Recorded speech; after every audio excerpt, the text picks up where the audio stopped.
কখনো ভয়াবহ হামলার হুমকি, এর কয়েক ঘন্টা পরই যুদ্ধবিরতির ঘোষণা, আবার কখনো আলোচনার দাবি যার অস্তিত্বই অস্বীকার করেছে তেহরান। প্রায় ৬ মাস ধরে ডোনাল্ড ট্রাম্পের এমন পরস্পর বিরোধী বক্তব্য শুনতে শুনতে সাধারণ ইরানিদের বড় একটি অংশ এখন আর তার কথাকে বিশ্বাসযোগ্য মনেই করেন না। তাদের কাছে মার্কিন প্রেসিডেন্টের প্রতিটি ঘোষণা এখন নতুন আতঙ্কের চেয়ে পুরনো এক রাজনৈতিক খেলার পুনরাবৃত্তি। সংবাদ মাধ্যম আল জাজিরাকে দেওয়া সাক্ষাৎকারে তেহরানের একটি আর্থিক প্রতিষ্ঠানে কাজ করা ২৭ বছর বয়সী ফায়েজেহ জানান, ট্রাম্পের বক্তব্য যে তার জীবনকে প্রভাবিত করে তা তিনি অস্বীকার করেন না, তবে সারাক্ষণ যুদ্ধের খবর অনুসরণ করে নিজেকে মানসিকভাবে বিপর্যস্ত করতে চান না। তাই এখন নিজের নিয়ন্ত্রণে থাকা বিষয়, পরিবার ও ব্যক্তিগত নিরাপত্তার দিকেই মনোযোগ দেওয়ার চেষ্টা করেন তিনি। এমন পরিস্থিতি শুধু ফায়েজেহ নয়। গেল ২৮ ফেব্রুয়ারি যুক্তরাষ্ট্র ও ইসরায়েলের হামলায় যুদ্ধ শুরু হওয়ার পর বহু ইরানি খবরের শিরোনাম থেকে নিজেদের দূরে রাখছেন, কারণ প্রতিদিনের হুমকি, হামলা ও আলোচনার ঘোষণার মধ্যে সত্যিই কি ঘটতে যাচ্ছে তা বোঝা কঠিন হয়ে উঠছে দিন দিন।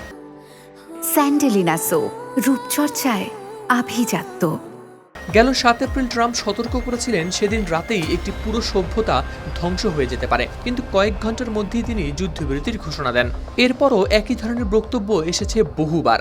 এ কারণেই ফায়েজেহ মনে করেন, যিনি খুব দ্রুত নিজের অবস্থান বদলান তাকে বিশ্বাস করা কঠিন। তার এক সহকর্মী বলেন, আগের মার্কিন প্রেসিডেন্টরা তুলনামূলক কম কথা বলতেন, কিন্তু সিদ্ধান্তে বেশি স্থির ছিলেন। ট্রাম্প সামাজিক যোগাযোগ মাধ্যমে দক্ষতার সঙ্গে প্রতিদিন নতুন বার্তা ছড়ান, তবে তার কথার সঙ্গে বাস্তব পদক্ষেপের মিল সবসময় থাকে না। এই অনিশ্চয়তার সবচেয়ে বড় প্রভাব পড়ছে অর্থনীতিতে। তেহরানের খোলা বাজারে $1 দাম প্রায় ১৯,১০,০০০ রিয়ালে পৌঁছেছে। জুনে সমঝোতা স্মারক সই হওয়ার পর রিয়ালের মান কিছুটা বেড়েছিল, কিন্তু যুদ্ধের ভয় ফিরে আসতেই আবার হয়েছে মুদ্রার দরপতন। জুলাইয়ে ইরানের বার্ষিক মূল্যস্ফীতি পৌঁছেছে প্রায় ৯০%। প্রযুক্তি খাতে কর্মরত আলীর ধারণা, ট্রাম্পের নজর মূলত তেলের দাম, পুঁজিবাজার ও নভেম্বরের মধ্যবর্তী নির্বাচনের দিকে। তাই তিনি এখনই বড় স্থল অভিযান নাও চালাতে পারেন, বরং হুমকি ও আলোচনার মধ্যে বারবার অবস্থান বদলে চাপ বজায় রাখবেন।